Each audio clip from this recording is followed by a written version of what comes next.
everybody, AJ Ryzik here, and today we're taking a look at the SlimJet browser.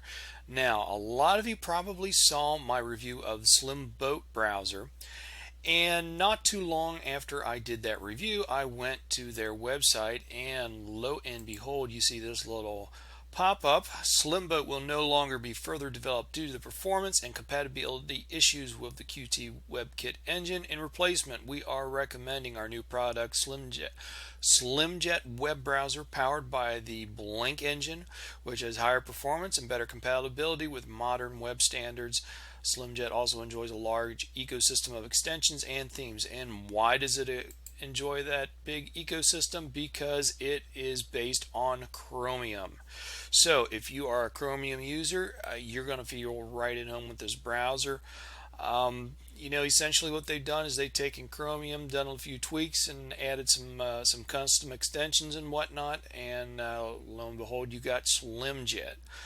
And I've been using it for I guess about 2 weeks or so now, and I'm liking what I see here. But before we go any further, I will tell you it is not the lightweight browser that SlimBoat was. And let me drag over my little chart here. For those of you that saw my other browser videos, I was keeping track of how much RAM is used. And SlimBoat came in at 53 megs of RAM, fairly lightweight. There weren't too many that were lighter, so nice lightweight. If you come to where SlimJet is, you see I've got in 117.1. Now this 340 over here, kind of a unique story behind that, or interesting story at least. After, like I said, it's based on Chromium. So once I logged into my Google account, and and the browser, synced with my Google account, my RAM usage went up to 340 megs of RAM because of all of the background processes and services involved. So I thought, well, maybe a big part of that is because of the extensions that I was using. So I disabled all of the extensions that I had installed, shut down the browser, rebooted the system, powered things back up. When I opened the browser back up, essentially got the same amount of RAM.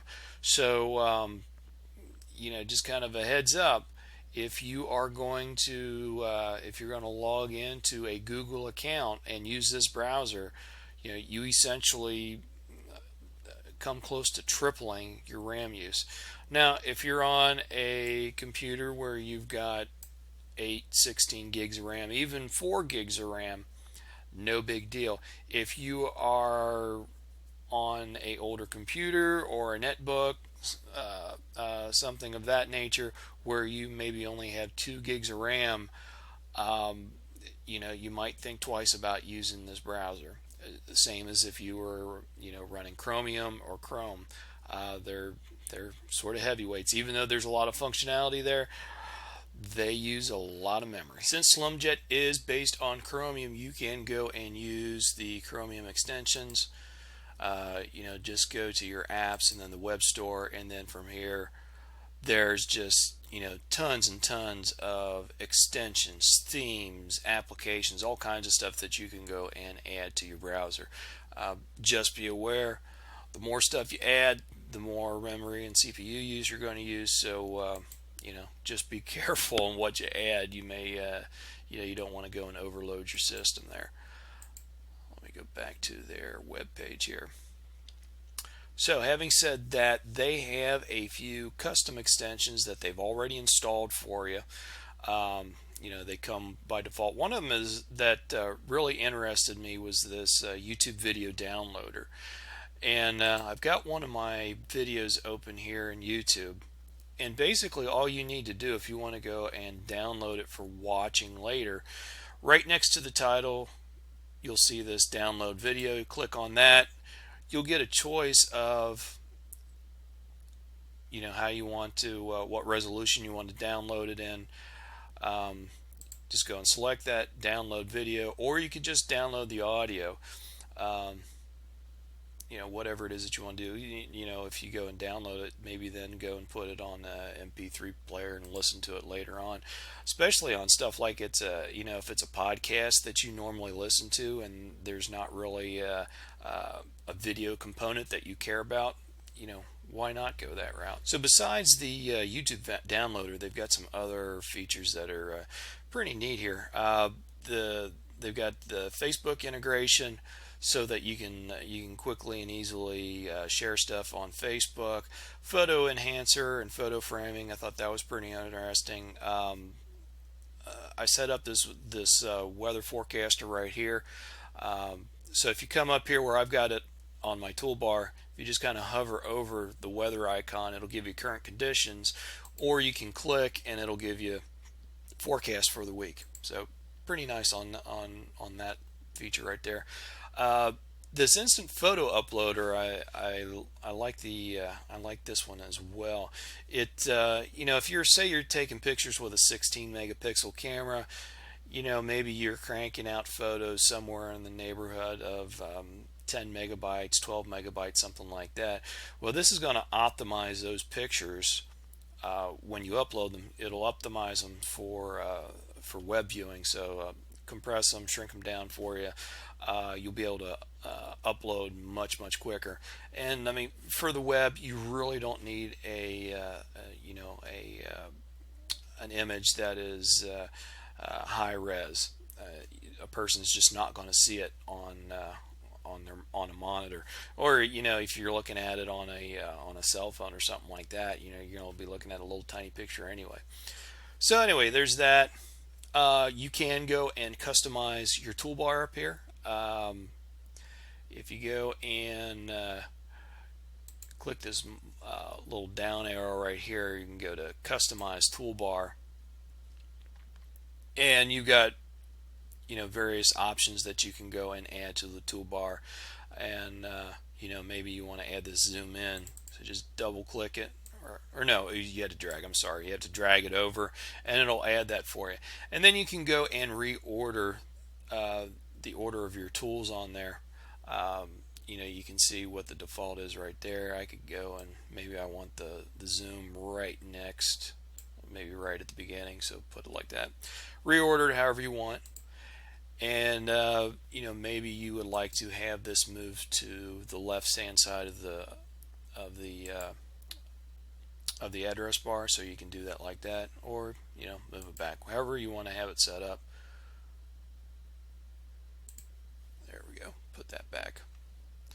And of course, in your bookmark bar right here, it will import all of your, if you've got stuff saved on Chrome or Chromium, when you log into your account, it's going to repopulate with all those. By default, it had the SlimJet homepage link, SlimJet search, and book hotels, and I think it had this eBay, and it had the eBay and the Amazon as well. Like I said, when I logged into my account, it added all of my bookmarks that I've already got set up. This is our default start page, and it is very similar to Opera's speed dial. This will pop up either when you first start up the browser, or if you go and add a new tab, same page. Of course, you can go into your settings, change it so that maybe some other page pops up when you open a new tab or whatever. But I mean, personally, to me, it makes sense to have this pop up as your start.